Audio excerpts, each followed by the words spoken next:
never shared a single word about the upset brewing, the damning letter disowning me and calling my newly emerging career as a writer, my lifelong dream, into question. Tía, lo siento. Not for telling my story my own way, which is my inherent birthright, but for the pain and hurt I unintentionally caused. Since that time of manuscript trauma and recovery, I have continued to navigate generational rupture. It is a consistent and invasive presence. I've come to personally understand Audre Lorde's warning, "Your silence will not protect you."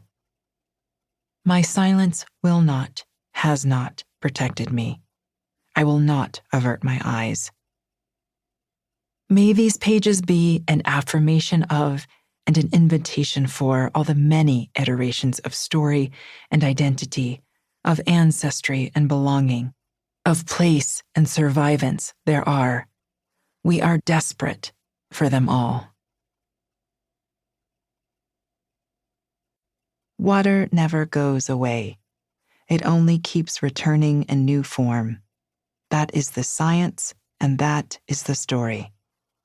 Tiffany Yannick, Monster in the Middle. The stories I haven't been told.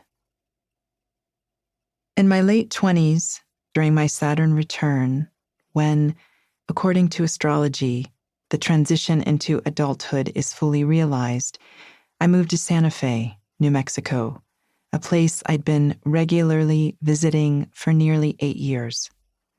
I rented a room in the home of an elderly woman, a divorcee from Texas. Her east side condo faced north. Floor-to-ceiling windows showcased Mount Baldy at an intimate distance, relaxed in its pose. I beheld it every day and imagined it beholding me as well. It was a kind of worship, meditation, communion. I found work at an internationally renowned spa where a hierarchy of massage therapists crowded the schedule months in advance, leaving hours available only by subbing shifts. As I waited for bookings, I slow walked. I stood. I stared at the mountain, the hills, the sky, and the vast distances where other mountains and mesas seemed temporarily paused in their own great ongoing transformation.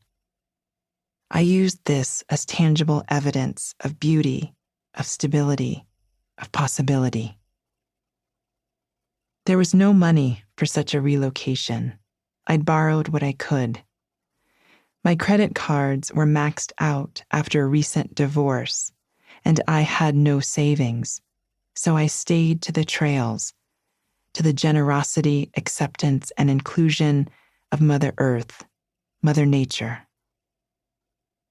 Mountains, mesas, piñons, ponderosa pines, pine, juniper, cedar, chamisa, cholla, prickly pear, sage. Whispers of water called river, the way that water whispers. Female rain. Coyotes, bears, snakes, wild cats, wild horses. Sky. All of this and more rearranged my reality. It was an external and an internal experience.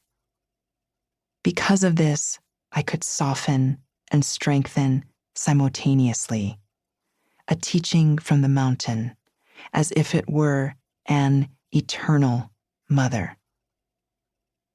These shared, free, public lands evoked a similar sensation to the one I cultivated in my notebook.